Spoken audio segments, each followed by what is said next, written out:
Welcome everyone to the Deep Dive. This is the show where we take a whole stack of information articles, research, notes, you name it, and really try to boil it all down for you. Get to the most important, sometimes surprising, and often quite startling bits of knowledge.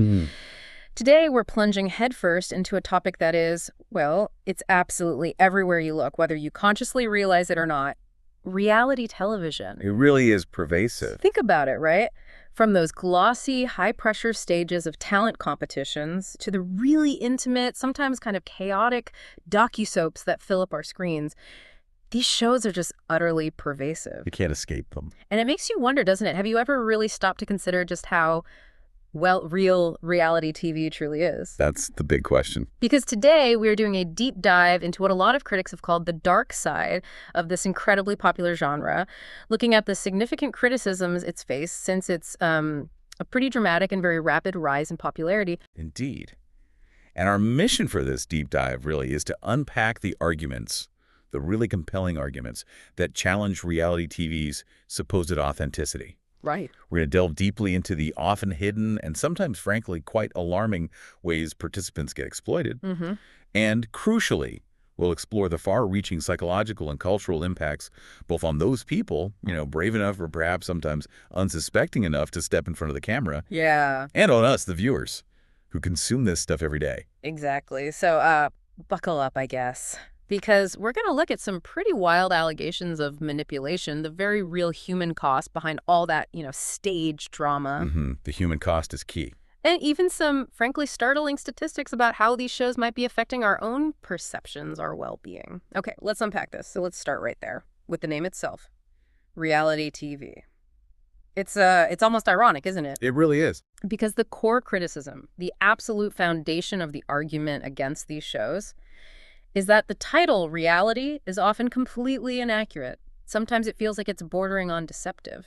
Yeah, critics argue, and I think quite convincingly, that reality TV reflects actual life in ways that are deeply misleading or, in some cases, maybe even outright fraudulent. And what's absolutely crucial for you to understand here is that this isn't just about, minor tweaks to a scene. No, not at all. Or, a bit of strategic editing just to make things flow a little better. This is often about a deliberate, really meticulous construction of events, of scenarios. Of personalities. Exactly. The fundamental foundation of these shows, right? From the environment participants live in to the interactions they have. It can be entirely artificial. This isn't just a touch-up. It feels more like a complete fabrication sometimes. That's a good way to put it, a complete fabrication. Yeah. And one of the most maybe insidious aspects of this manipulation lies right in the environment itself. Right. Think about it. Many of these shows, they're built on a contrived premise from the get-go. It's either a high-stakes competition, like Big Brother, where they're stuck in a house, constantly watched. Totally isolated. Or Survivor, marooning people on remote islands. Or even just an unusual group living situation, like the classic The Real World. Yeah. Producers aren't just observing life as it naturally unfolds. That's the key distinction. Yeah. They are actively designing the format. Designing it. They control the day-to-day activities. They dictate what happens in the environment. They essentially create a completely fabricated world. Right. A world where these interactions are meant to play out. It's more like a staged experiment, really, not spontaneous living. And it goes beyond just the physical place or the initial setup, doesn't it? Even the participants, they're often carefully selected. Oh, absolutely. Yeah. Not just for their personality, though that's part of it, but for how they might react, how they might clash. Yeah, within these scenarios, these challenges, these settings that are all designed to push buttons, right? Right. To encourage certain behaviors and, let's be honest, conflicts. Exactly. And think about Mark Burnett, the creator of Survivor. He himself famously avoids the word reality when he talks about his shows. Oh, right. What does he call them? He prefers unscripted drama. Unscripted drama. That choice of words alone, it tells you so much about the level of authenticity or, the lack of it in what we're actually watching. Yeah, he's basically admitting, okay, maybe there's no traditional script line by line, but the drama, oh, that's planned, that's elicited. Precisely. And it gets down to incredibly small details, things you as a viewer might never even think about. Like what? Well, take Survivor again. Participants aren't allowed to choose their own clothes when they're on camera. Really? Why not? Well, partly to ensure camera-friendly colors, stuff that looks good on screen. Okay. but also, and this is key, to prevent anyone from wearing corporate logos that haven't paid for product placement. Ah, so it's about control and monetization, even down to the t-shirts. That definitely strips away some reality, doesn't it? Makes it feel more like a meticulously produced film set. Exactly, not a natural environment. Yeah. And then beyond the controlled environment, we get into these direct, often really damning allegations of actual scripting and staging. Okay, so now we're talking lines being fed, scenes being set up. Potentially, yes. Yeah. And look, these aren't just rumors floating around on fan forums online. These are direct claims from people who are intimately involved, cast members, former crew. Right, like The Hills. That show famously faced tons of allegations about planned storylines, scripted dialogue. Lauren Conrad, one of the main stars, she later talked about how much of her reality was basically engineered by producers. And wasn't there speculation about Hell's Kitchen, too? Like, the customers weren't real. Yeah, during the second season especially, there was a lot of talk that the customers eating the food, the ones reacting so dramatically, Yeah. were actually paid actors. Now, if that's true, it fundamentally changes things, right? If the diner's reactions aren't genuine, how high are the stakes, really? How spontaneous are the chef's meltdowns? Good point. It undermines the whole premise. And look, this isn't just coming from disgruntled participants either. Yeah. Daniel Petrie Jr., he was the president of the Writers Guild of America West back in 2004. He stated it quite plainly. He said, and I'm quoting here, "We look at reality TV, which is billed as unscripted, and we know it is scripted." Wow, okay. He went on, "We understand that shows don't want to call the writers because they want to maintain the illusion that it is reality, that stuff just happens." That's a really powerful statement, especially coming from someone in his position. It implies this deliberate effort, this conscious choice to mislead the audience about how the show is actually made. That illusion is the key word. And editing. Editing is the master tool for creating that illusion. Right. Editing is crucial for any storytelling, obviously. But in reality TV, it feels like it can be weaponized almost. It can. It can be used to dramatically distort events, to sensationalize things way beyond what actually happened, often misrepresenting what participants really meant, or even creating entirely new narratives out of thin air. How do they do that, technically? Well, back in 2004, VH1 had this program, Reality TV Secrets Revealed. It really pulled back the curtain. Okay. It showed how audio and video from completely different times, maybe even different days or situations, could be cleverly combined to create a false timeline. So making it look like reaction B happened right after action A, even if they were hours apart. Exactly. Completely twisting how someone behaved or reacted to fit whatever story the producers wanted to tell. Oh, that's pretty manipulative. It is, and this is where you hear terms like Frankenbites. Frankenbites, okay, explain that. It's a truly insidious technique, really. Yeah. An episode of that NBC drama, Harry's Law, actually used the term. It's industry jargon. Right. It illustrates how audio can be spliced together from totally different sources. Maybe a word from one interview, a phrase from another conversation, even just a grunt or a sigh from a third moment. To make it sound like they said something specific. Precisely. To force dialogue that the cast member never actually said, but which is needed for the drama, or to move the plot forward, or make someone look bad. Wow. That's not just tricky editing. That feels like a major breach of trust. You're literally putting words in someone's mouth. It is. And it makes it nearly impossible for you, the viewer, to know what's real and what's manufactured drama. It shows a, frankly, chilling willingness to sacrifice authenticity just for entertainment value. And didn't Charlie Brooker cover this on Screen White? He did. Brilliantly. Yeah. He showed how selective editing can completely flip how you perceive someone. How? By strategically choosing certain clips, maybe showing someone looking angry out of context, and then just omitting other clips where they were maybe reasonable or calm. Producers can paint participants as either heroes or villains, totally shaping the audience's perception, regardless of what really happened or who that person actually is. It's like a masterclass in manipulation, just hidden right there in the edit suite. Exactly. And these techniques, they aren't just theoretical concepts. We have direct, really compelling accounts from participants themselves. Let's talk about the real-world alumni, for instance. Okay, the original reality show, basically. What did they say? Well, Heather Gardner, from the very first New York cast, she actually questioned members of later casts during a reunion. She pointed out how specific situations from her season seemed to just repeat themselves in later seasons. Suggesting producers were maybe recreating drama. not just letting it happen. That's what she implied, yeah. A pattern of producer involvement, steering things rather than just observing. Okay, that's interesting. Any other specific examples? Oh, yeah. John Brennan from the LA season of Real World. He revealed on an True Hollywood story that producers directly asked him, told him to state on camera that he felt hatred toward his housemate Tammy Roman because she'd had an abortion. Whoa, that's specific. Yeah. And incredibly personal. Right. He explicitly refused. He said, look, I disagree with her choice, but I don't feel hatred. But the fact they asked, it shows a clear attempt to incite and script a specific, highly emotional, highly controversial reaction just for the cameras. That's crossing a line, trying to manufacture conflict like that. Definitely. And Lars Schlichting from the London season. He recounted this time where a roommate asked a question when the cameras weren't around. Then maybe 5 minutes later, cameras roll in, and the roommate asked the exact same question again. Just for the show. Schlichting said it was completely out of character for the roommate, totally obvious it was just for the benefit of the show. Staged spontaneity. Pretty much. And Rebecca Blasband, also from the original New York cast, she alleged producers actually paid a guy $100 to ask her out on a date. Dude. Yeah, she said she found out and stopped it. She also claimed this really heated argument she had with Kevin Powell was meticulously edited. They apparently cut it to make both of them seem way more extreme, more irrational than they actually were in the moment, turning a normal disagreement into this huge, explosive fight. So twisting reality through editing again. Exactly. But the illusion, it goes way beyond just what people say or how their words get chopped up. Imagine entire scenarios being fabricated. Imagine supposedly spontaneous reactions being rehearsed, shot again and again. Okay, now we're talking full-on staging. Yes. Take Pimp My Ride, remember that show? Yeah, the car makeovers, Exhibit. Loved that show. Right. Well, participants later came forward claiming producers deliberately made their cars look worse before filming. No way. How? Things like removing paint, adding extra litter or junk inside, just to maximize the dramatic before shot. That's wild. So they'd mess up the car just to fix it. Apparently.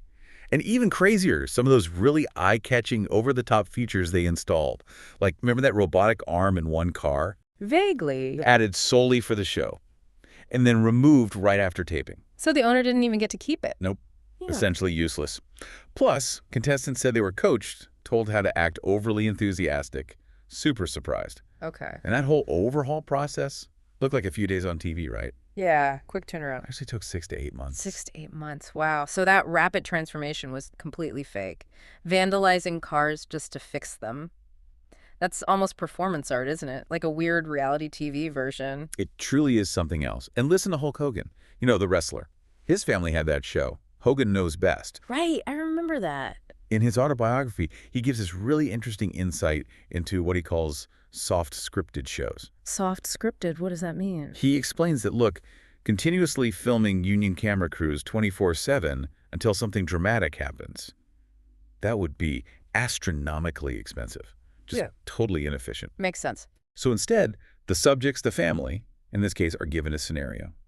They're told the desired outcome, like, we want this argument to happen, or we want this funny moment. Oh. And then they're given beats, key emotional points or plot points they need to hit, and then they basically improvise around those beats. So guided improvisation. Exactly. Hogan even noted his own family would do things on camera they would never do in real life, like his son, Nick, throwing water balloons at neighbors, or his wife, Linda, putting on full makeup before filming shots where she was supposed to be sleeping. Huh. Okay, so it's definitely a performance just within the guise of their real lives. Absolutely. And it's actually not uncommon for multiple takes of scenes to be shot, even for moments that are supposed to be really emotional or genuinely spontaneous. Like what kind of moments? This has been noted in shows like Extreme Makeover, Home Edition, you know, when the families find out they've been selected for a new house. Yeah. That huge tear. Seriously. Retaking a moment of pure joy or shock. Seems so. And the same goes for some of the big dramatic fights on shows like The Real Housewives of New York City. Reports suggest arguments are sometimes replayed, maybe refined a bit for the cameras to make sure they got the drama just right. Man, the magic is kind of fading here. Well, it gets even more complex when you look at high-stakes competition shows, especially ones about relationships or money. Like The Bachelor. Exactly like The Bachelor and The Bachelorette. The creator himself, Mike Fleiss, and numerous former contestants, they've openly confirmed their scripting and heavy producer influence. Okay, what have they said? Jesse X. Sinsakak, who won Season 4 of The Bachelorette, put it very plainly. He said contestants are often required to follow producer orders, flat out, and that the storylines, they're fabricated in the editing room, not things that just happen naturally. Fabricated in the editing room. So back to the Frankenbites and manipulation. Pretty much. And listen to Megan Paris from Season 13 of The Bachelor. She said, and this is a quote, "I don't think the producers showed any real conversation I had with anyone. The viewers fail to realize that editing is what makes the show." Wow. She described how they'd take a comment from one person, pair it with a facial reaction from someone else, maybe filmed hours earlier, in a totally different context, just to create a false interaction, a fake moment of tension or connection. So just piecing things together. Or just piecing things together to make a story, he said. And she also claimed producers would routinely bully and berate contestants. Bully them? How? To get them to say things they didn't want to say, or to provoke specific emotional responses they needed for the narrative arc they were building. It sounds awful, like psychological pressure. It does. And Mike Fleiss, the creator, he openly admitted on 2020 that he deliberately develops contestants into specific character types. Like archetypes. Yeah, especially villains. He said, quote, "They need their fair share of villains every season because that's what the audience supposedly wants or expects." So they cast or manipulate people into being the bad guy? Seems that way. There was even this incredibly damning leaked conversation during the filming of The Bachelor Season 16's Women Tell All episode. Microphones were accidentally left on. Oh, juicy. What did they catch? A producer acting as an explicit acting coach for contestant Courtney Robertson, literally encouraging her to fake emotions she wasn't really feeling, telling her how to perform for the camera. Direct intervention in the performance. Unbelievable. So much for finding genuine love. Right. And it's not just relationships. Even those supposedly factual observational shows, like Pawn Stars. Yeah, the pawn shop in Vegas seems real enough. Well, the main guys, Rick Harrison, Corey Chumley, they don't actually work the counter there regularly anymore. Why not? Partly because of laws about customer confidentiality, apparently, but also because of constant fan interference, people showing up just to see them. Okay, that makes sense. So when they filmed the show, they temporarily closed the shop to regular business. Only a few pre-selected customers whose items they want to feature are allowed in. So it's not a typical day at the pawn shop we're seeing. It's a controlled filming environment. Exactly. Much more controlled than it appears. Okay. What about storage wars? That felt pretty real, people bidding on lockers. Well, that one led to a huge legal battle. Dave Hester, one of the main stars, the U-Up guy. Yeah, I remember him. He sued A&E back in 2012. He alleged the entire show was staged. Staged how? He claimed valuable items were routinely planted in the abandoned storage units by producers before the auctions. Planted, like seeded with good stuff. That was his claim. He also alleged A&E paid for lockers for some of the weaker cast members just to make sure they had something interesting to bid on and find. So, rigging the game. And that the auctions themselves were staged, with fake bidding wars created just to build drama. Wow. Did he win the lawsuit? It was eventually settled out of court, and A&E denied the accusations. But it definitely casts a huge shadow over the show's authenticity. Left a lot of viewers feeling pretty misled. Yeah, I can imagine. Takes the thrill out of it if you think it's all fake. Right. And then you have arguably the most famous reality TV family ever, the Kardashians. Their show, Keeping Up with the Kardashians, basically redefined celebrity for a generation. For sure. What's the manipulation there, beyond just living luxurious lives? Well, in a 2013 deposition, this was related to Kim Kardashian's really high-profile, really short divorce from Chris Humphries. Oh, yeah, that was messy. The producer, Russell J., revealed under oath, that at least 2 scenes for the show were either entirely scripted, reshot multiple times, or heavily edited with one specific goal. Which was? To portray Chris Humphries in a negative light after Kim had already decided to divorce him. So using the show to control the narrative around the breakup. Exactly. This isn't just reality TV anymore. It's a powerful PR machine, weaponizing the narrative to reshape public perception, maybe even settle personal scores. It shows this direct intersection of their personal lives and manufactured media used strategically. That's kind of scary, the power they wield through that show. It is. And sometimes the misleading premises aren't about staging within a scene, but about the fundamental promise of the show itself, or what's offered to participants. How so? Like Adrienne Curry. She won the very first season of America's Next Top Model way back in 2003. Right. Part of the grand prize, heavily promoted all season, was a big Revlon contract. Sounds amazing, right? Yeah, huge deal. She later claimed that the actual contract she received was for a much smaller amount of work and much less compensation than what was implied on the show or what she expected. So the prize wasn't quite as grand as advertised. That's what she suggested. A disconnect between the glamorous promise and the actual reality of the payoff. Okay. Any other examples like that? Remember A Shot at Love with Tila Tequila? Vaguely. Internet celebrity dating show. Right, men and women competing for her affection. Well, during its first season, there were these persistent rumors that Tila Tequila wasn't actually bisexual, as portrayed, but heterosexual, and already had a serious boyfriend outside the show. Oh. That would kind of undermine the entire premise. Completely. And the winner, this guy Bobby Banhart, he later claimed he never saw her again after the taping finished, said he wasn't even given her phone number. So much for finding love. That definitely calls the sincerity of the whole competition into question. Absolutely. And even in the seemingly more serious world of business competition shows, like Dragon's Den or Shark Tank. Yeah, where entrepreneurs pitch for investment. That seems pretty real. Money changes hands. Well, yes and no. They've faced significant criticism from misleading viewers about how many of those on-air deals actually happen. What do you mean? They shake hands on TV. Right, but analyses have shown that a substantial portion of the deals you see finalized on TV either don't materialize at all once the cameras are off, or they happen, but under vastly different terms and conditions than what was agreed upon during that televised pitch. Due diligence happens later, things fall apart. Okay, give me some numbers. For Shark Tank, a 2016 analysis looked at 237 deals shown on air. A staggering 43% never led to any actual investment changing hands. Wow, almost half. And another 30%. They happened, but the terms were significantly altered. Maybe the valuation changed, or the equity stake. So only about a quarter happened as shown. Roughly. And it's similar elsewhere, the Australian version. One season, only 4 out of 27 investment deals actually came to fruition, the British Dragon's Den. Reports suggest nearly half the deals shown on TV don't result in any cash for the entrepreneurs. That really highlights a big gap between the TV drama and the actual business reality, doesn't it? Makes the handshake feel less final. It really does. So what does this all mean for you, the viewer? I mean, the idea of reality in these shows is more often than not this heavily constructed, meticulously designed, often manipulated illusion. Yeah, the narratives we're watching are carefully crafted. The spontaneity is often anything but.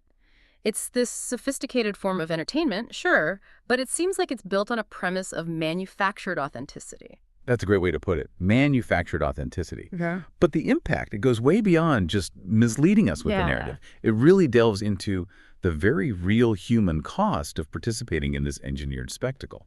Precisely. So moving beyond just how unreal these shows are, this raises a really deep, important question. What are the ethical implications? What about the people whose lives are being so meticulously manipulated, maybe even commodified, just for entertainment? Yeah. And what's truly fascinating here is, or maybe disturbing, is that the genre's success feels intricately tied to its ability to take ordinary people, sometimes completely unknown folks, and turn them into temporary celebrities, propel them onto a national stage, give them this fleeting moment in the spotlight, often without them having any discernible talent or having done anything traditionally fame-worthy. They just become a product. They do. And they often get derided for it, right? Called Z-list celebrities or Bravo-lebrities or even non-dibrities. Non-dibrities, yeah. Famous for being famous. Exactly. The Kardashian family is, of course, the huge, notable example. They faced endless criticism for exploiting what people call an undeserved 15 minutes of fame and turning it into this massive global empire. It really speaks to a shift in culture, maybe, where visibility and notoriety are valued above almost anything else. And for some viewers, let's be honest, the appeal of reality TV might be rooted in something a little darker, that feeling of schadenfreude. Explain that. That sort of perverse pleasure people sometimes get from seeing others humiliated or suffering misfortune.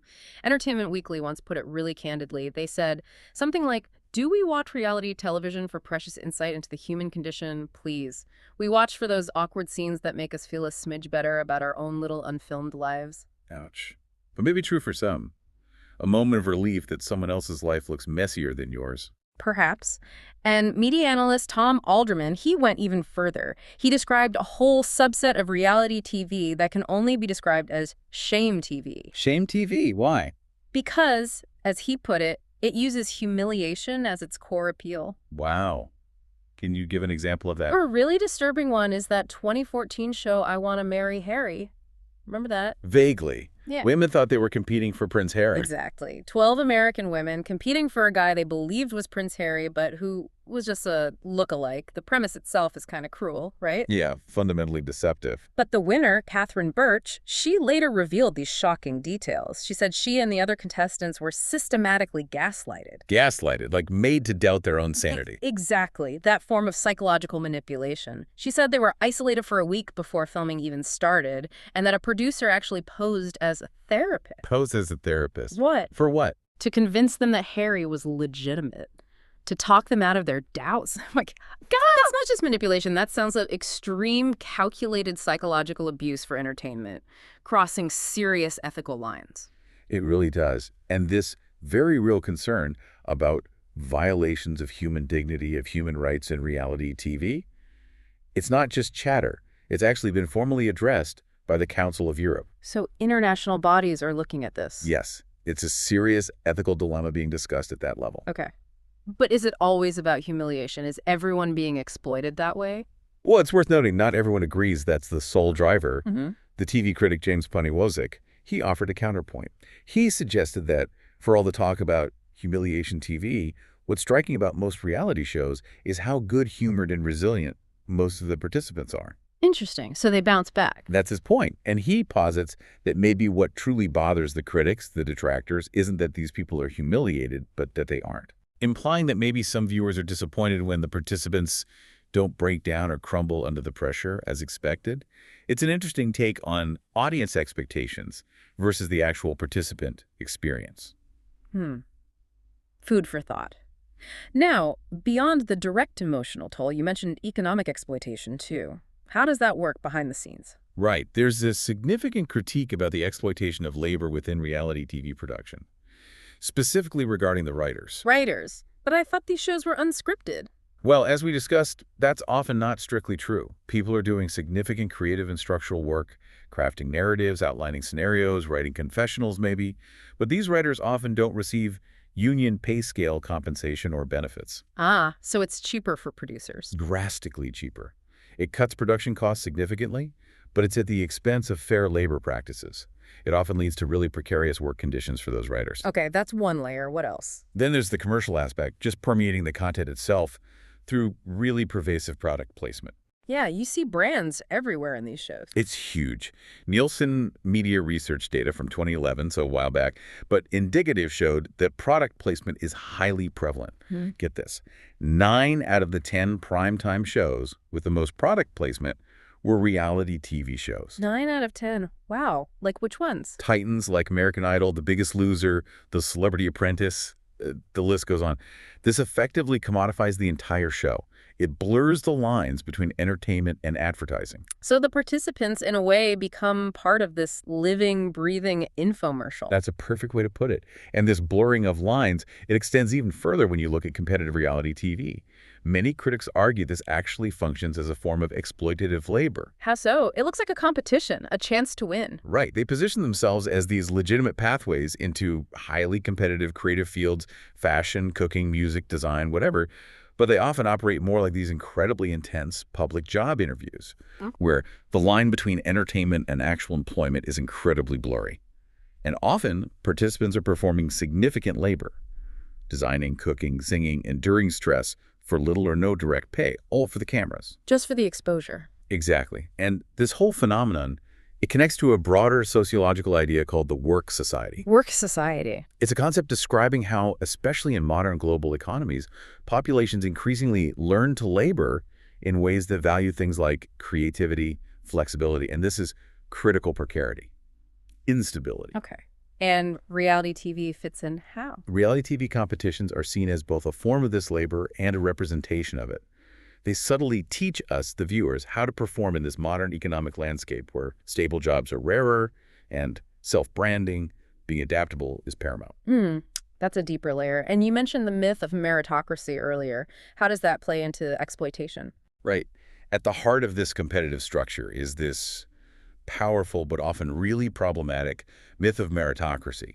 These shows constantly present themselves as a descriptive meritocracy, meaning Rewards are supposedly based solely on individual talent, hard work, innate ability. The best person wins. That's the mantra. Yeah. But what's truly fascinating or troubling here is how problematic that ideal is in practice. How is merit actually defined on these shows? And who gets to define it? Right. Judging seems so subjective sometimes. It often is. It can be influenced by personal biases, by producer directives about who needs to stay for storyline reasons, or just by what makes for good dramatic television. And the celebrity judges, are they always experts? Sometimes questionable expertise, right? They might be brought on more for their star power, for cross-promotion, than for genuine impartial authority in that specific field. Good point. And paradoxically, the allure of those huge prize packages like the $1 million for the winner of Making the Cut actually undermines the claim of true meritocracy. How does a big prize undermine merit? Seems like it rewards it. Because it creates what analysts call destructive competition. It generates intense anxiety among the participants. The rules are often unclear, feedback can be inconsistent or non-existent, and the chances of winning are inherently unequal from the start. Think about that Heidi Klum quote from Making the Cut. If someone doesn't deserve to be here, then they won't. We really are trying to find the best of the best. That's the rhetoric. Yeah, pure meritocracy talk. But the very structure of the competition, the intense pressure, the arbitrary judgments, the need for TV moments can actively prevent true merit from consistently rising to the top. It might favor a certain narrative or a certain type of performance over pure skill. Okay, I see. And this rhetoric, you said it benefits people with advantages. It subtly can, yes.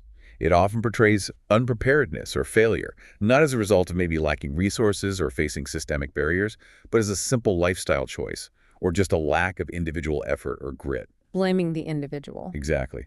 As one analysis puts it, it's a case of saying meritocracy and doing privilege, meaning the show promotes this belief in fair, level competition, while often reinforcing or legitimizing existing hierarchies and inequalities, just dressing them up as individual achievement.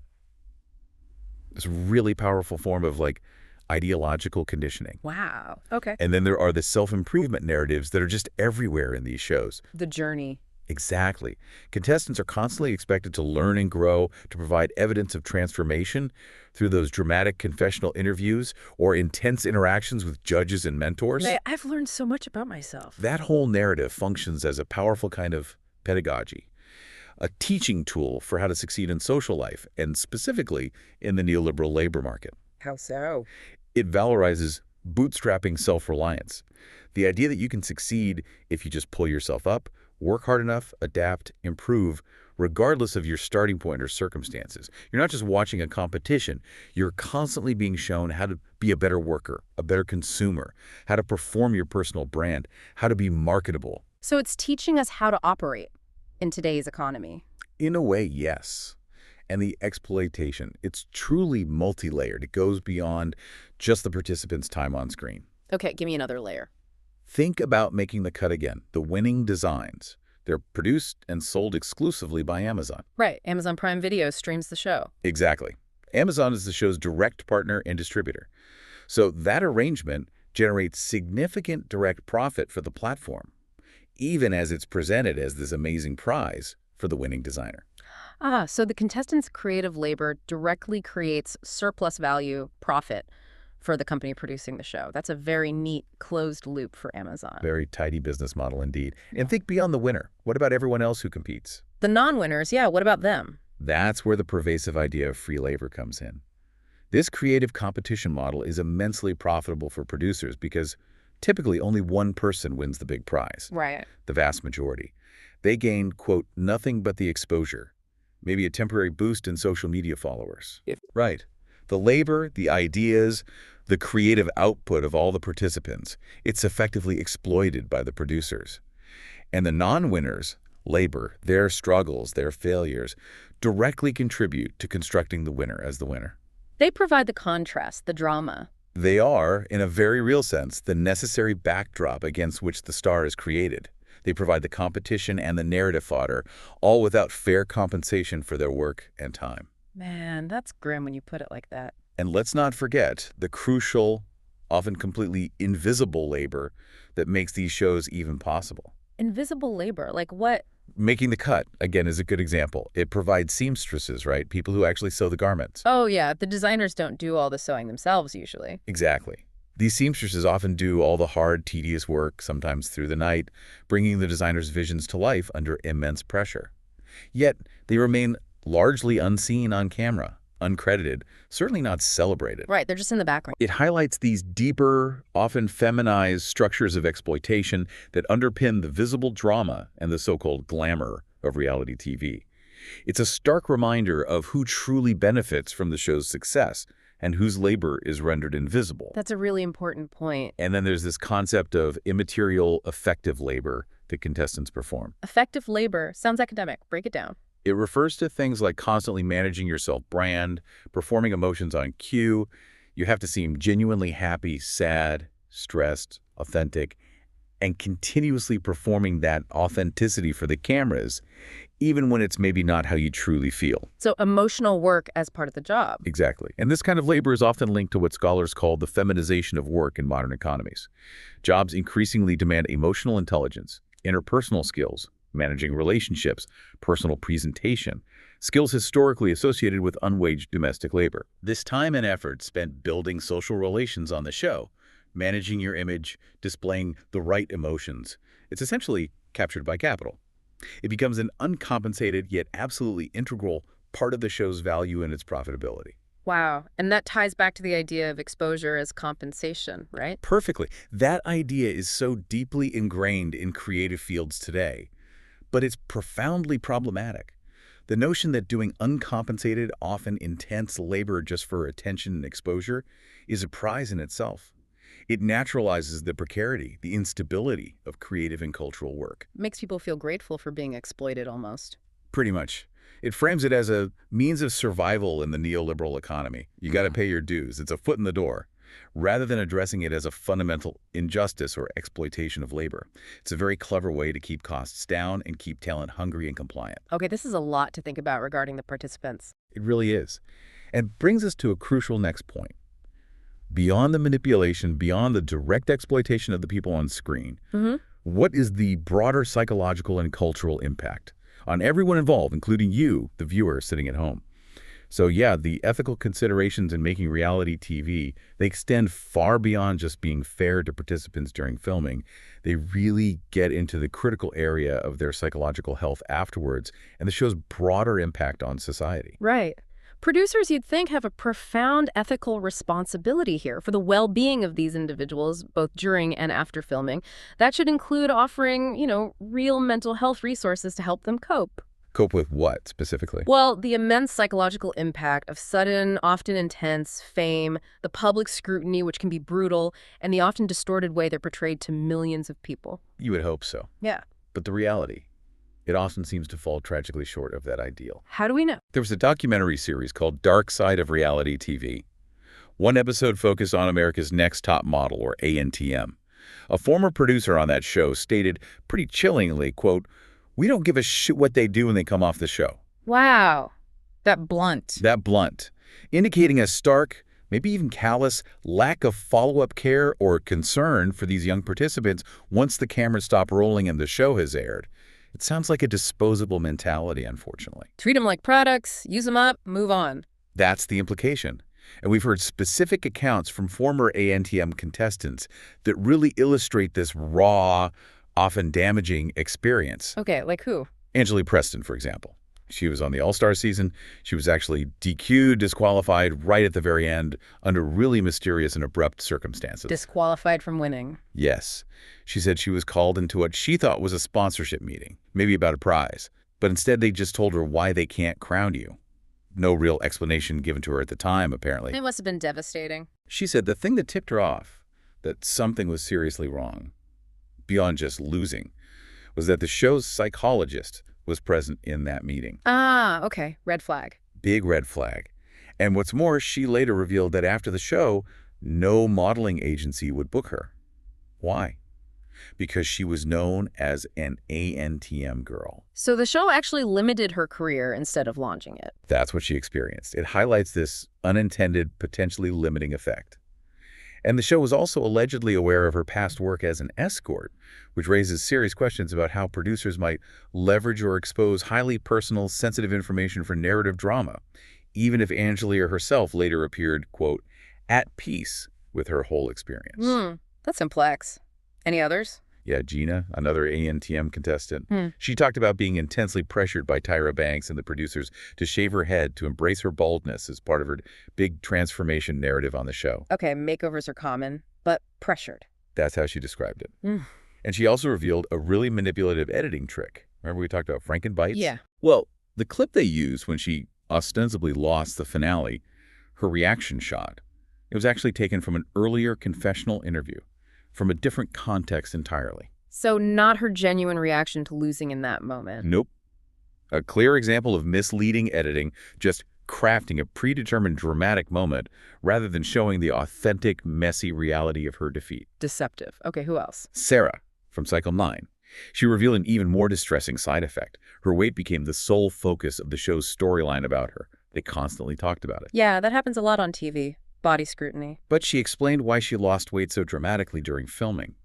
It wasn't by choice, she said. It was because the grocery stipend they were given was so small. They got a food budget. Yeah, but apparently tiny. So small that she essentially skipped meals just to make the money last through the week. Oh my God, so they were effectively underfed. That points to severe physical and mental tolls, possibly bordering on neglect by production. It really does. And her story connects to broader comments from other contestants, like Bianca and Kayla, who also talked about a lack of sufficient nutritious food, or mainly having access to cheap, processed stuff provided by the show, raises real questions about the duty of care. Definitely. This is darker than just bad editing. And then there's Lisa D'Amato. Now, she has a reputation, fair or not, as being a bit of an unreliable narrator, because some of her claims are quite dramatic and sometimes disputed by others. Okay, caveat noted. But what did she allege? Well, she alleged that a specific boot camp mud challenge they did on her cycle was a direct, calculated attempt by producers to trigger a traumatic childhood memory she had shared with them. Trigger a trauma for TV. What memory? Apparently, a memory involving her grandmother having explosive diarrhea at a funeral when Lisa was a child. She believed the mud challenge was meant to specifically evoke that very visceral, traumatic image for a reaction. That is incredibly specific and deeply disturbing if true. Right. She also claims she didn't actually have a pre-existing drinking problem, despite being portrayed that way sometimes. She said she just got drunk quickly on the show because of the extreme lack of food and sheer exhaustion, implying maybe producers encouraged or enabled it for drama. Even if her stories are disputed, they still raise serious questions, don't they, about how producers might actively solicit and then potentially exploit traumatic personal memories just to get sensational content, regardless of the person's well-being. Exactly. It paints a picture of potential psychological manipulation. And interestingly, in a moment of reflection, Janice Dickinson, remember her, the notoriously harsh judge on early ANTM cycles. She's brutal. She later publicly acknowledged and actually apologized for that persona. She said she was specifically hired to be the Simon Cowell of ANTM. So the nasty judge role was cast. Explicitly. It reveals this conscious decision by the show's creators to cast individuals in specific, often negative and confrontational roles just to generate predictable drama, rather than letting, natural personalities and interactions emerge. Okay, so the impact on participants is potentially huge and often negative. What about the broader impact on society, on culture? It's sweeping and often really under-recognized. Reality TV influences everything from politics, believe it or not, to personal values. Politics, how? Well, think about China. They had this wildly popular singing competition called Supergirl, basically their version of Pop Idol. Okay. It faced severe criticism and even temporary bans from the Chinese government. Why? Partly because of its democratic nature. It used text message voting, which let the public decide the winner. And the government didn't like that public power. Apparently saw it as too subversive for their tightly controlled political system. They also criticized its supposed excessive vulgarity. But interestingly, non-government critics also had issues. They argued it created impossible ideals of stardom and superficiality that were harmful to Chinese youth. So criticized from both sides for different reasons. Exactly. And similarly, in Indonesia, there's this popular show, Jika Aku Menjadi, meaning if I were. It follows middle-class people temporarily experiencing the hardships of lower-class life. Trying to build empathy. That might be the intention, but critics argue it actually reinforces traditionally Western ideals of materialism and consumerism. How? By showcasing poverty in a way that often suggests individual failure or lack of effort rather than exploring systemic issues. To subtly influencing economic values. So potentially, yeah. Even though producers claim it just appeals to universal desires for self-improvement, critics point to its subtle cultural influence, maybe encouraging a narrow, consumer-driven definition of what success looks like. Okay, so it shapes and reflects societal beliefs then. Absolutely. Yeah. It profoundly influences our perceptions of, say, ideal looks, how we define success, the dynamics of relationships, Yeah. what's considered acceptable social interaction. It has a massive impact on pop culture, too. Think about all the catchphrases. Oh yeah, tons of catchphrases come from reality TV. Memorable moments that become shared cultural touchstones, influencing fashion trends, even everyday language. It seeps into the culture. And it can also directly affect individual behavior, sometimes in ways that are pretty concerning. Like how? Well, constantly depicting conflict, drama, that kind of contentious behavior. Some studies suggest it can lead viewers, especially younger, more impressionable ones, to imitate those behaviors or adopt certain attitudes. It might normalize aggression or cattiness or superficiality. But can it ever be positive? Oh, sure. It's worth noting it's not all negative. In certain formats, like maybe those personal transformation shows, it can also encourage positive traits. Perseverance, resilience, the courage to pursue personal growth. It's complex. Okay. But one of the most concerning impacts seems to be around mental health and body image, right? Especially for young people. Definitely. Research points to this phenomenon called media contagion. Media contagion, like catching something from TV. Sort of. It described how emotions, attitudes, even behaviors can spread through media consumption. In the context of reality TV, this can mean spreading panic, like around health scares featured, negatively impacting adolescent values, or fueling exploitative advertising that preys on body insecurities. And specific shows have been called out. Hugely popular shows like Love Island, with its constant display of conventionally attractive, very fit bodies and focus on romantic pairings. It's even been reported to be affecting the behavior and self-perception of primary school children. Primary school. That's incredibly young. That's startling. Shows a really widespread cultural influence. It really does.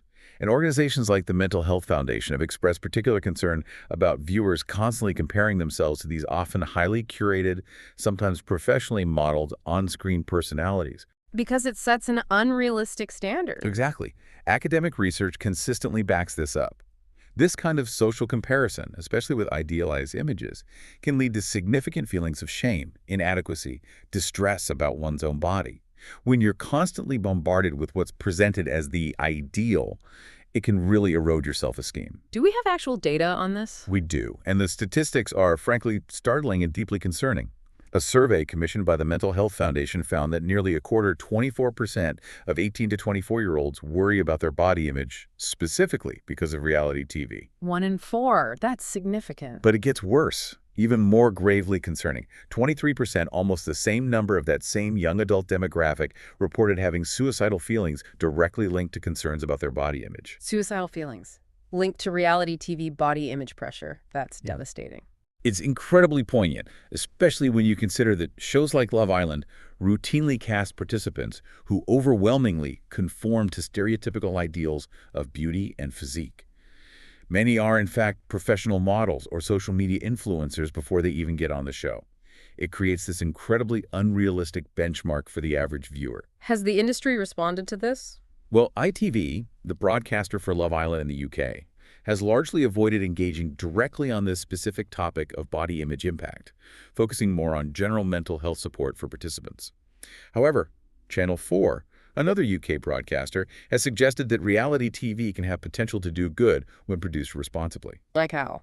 They point to shows like The Circle, which might encourage more careful thought about online personas, The Undateables, which aims to foster understanding and empathy for neurodiverse individuals seeking love, or Naked Beach, which explicitly tried to promote body diversity and acceptance. So there can be positive examples. There can be.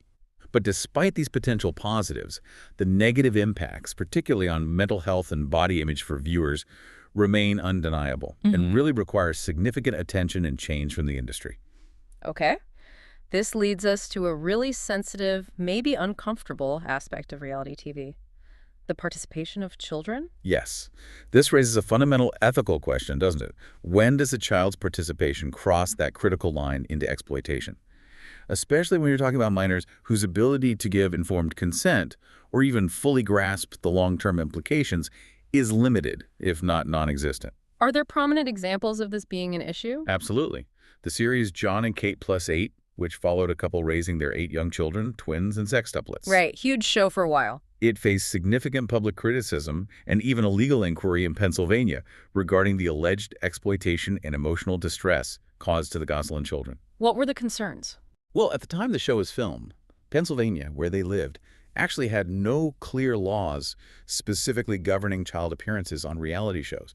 It was a gray area, leaving those children quite vulnerable. So no protections. Not specific ones for this context. And psychologists weighed in at the time, describing children in such shows as being, quote, by definition, a commodity in a profit-oriented business. A commodity. Wow. And, chillingly, forced to be co-conspirators in their own on-screen lives, essentially performing their childhood for profit. That feels deeply wrong. It raised huge ethical flags. And remember the infamous 2009 balloon boy hoax? Oh, yeah. The kid supposedly floated away in a homemade balloon. Exactly. It turned out the father had faked the whole thing. Why? Yeah. Reportedly to gain publicity to get the family back on reality TV after a previous show was canceled. He put his kid through that ordeal for fame. That was the allegation. The distress caused to that little boy and the lengths the parents seemingly went to for camera time. It served as another stark reminder of the potential harm to children and the moral lines that can get crossed when fame and profit become the main drivers. It's a really sobering aspect of the genre. It truly is. So after unpacking all of this, the manufactured reality, the exploitation, the psychological impacts, what does this all mean for you, the listener, the learner, and for our collective relationship with this incredibly popular, incredibly pervasive genre? #tag V outro. Right. We've just taken a really deep dive, haven't we? We've unpacked how reality television, despite that name, is often this meticulously constructed, heavily manipulated, sometimes even deliberately misleading form of entertainment. We've explored the exploitation, both direct and indirect, of the people who participate, from those staged scenes and misleading edits to the economic precarity that's often disguised as a golden opportunity. Right, the exposure trap. Exactly. And even the serious mental health toll it can take on individuals, both during and especially after the cameras leave. And we've also delved into the profound psychological and cultural impacts, haven't we? Affecting everything from our collective body image and individual behavior right down to the very fabric of society, influencing values and norms. Yeah. Yet, despite all these serious criticisms, all these ethical red flags, reality TV remains this undeniable global phenomenon. It's huge. It absolutely is. And, for many people, it offers a unique kind of escapism. It sparks widespread conversation, water cooler talk, online discussions. True, it gets people talking. And for a lot of viewers, it provides this kind of social bonding experience, right? Discussing the latest episode, the heroes, the villains, with friends and family. Its popularity, it's far from waning. It just keeps evolving. So the takeaway here, it probably isn't stop watching reality TV altogether or, dismiss the entire genre as worthless. Probably not realistic or even necessary for everyone. Right. Instead, maybe it's a powerful call for a more critical, more discerning approach from us as viewers. Exactly. As viewers, maybe we have a responsibility to engage with this content more consciously, to be aware of how these shows are produced, the techniques they use, the editing, the staging, the casting. Frankenbites. The Frankenbites. And crucially, how they can subtly or sometimes overtly affect our own attitudes, our behaviors, our perceptions of ourselves and the world around us. And the producers. They seem to be facing more scrutiny too, right? To balance making engaging, profitable content with, upholding the basic dignity and protecting the well-being of the people whose lives they're broadcasting. There's definitely more pressure now, yes. Yeah. The conversation is shifting, albeit slowly. And this whole landscape, it's constantly evolving, isn't it? Driven by new technologies, changing audience demands. Yeah. So here's a final thought to leave you with. If reality television continues to adapt, maybe integrating things like VR, AR, virtual, and augmented reality, how will our role as viewers change then? Interesting question. Deeper immersion. Maybe.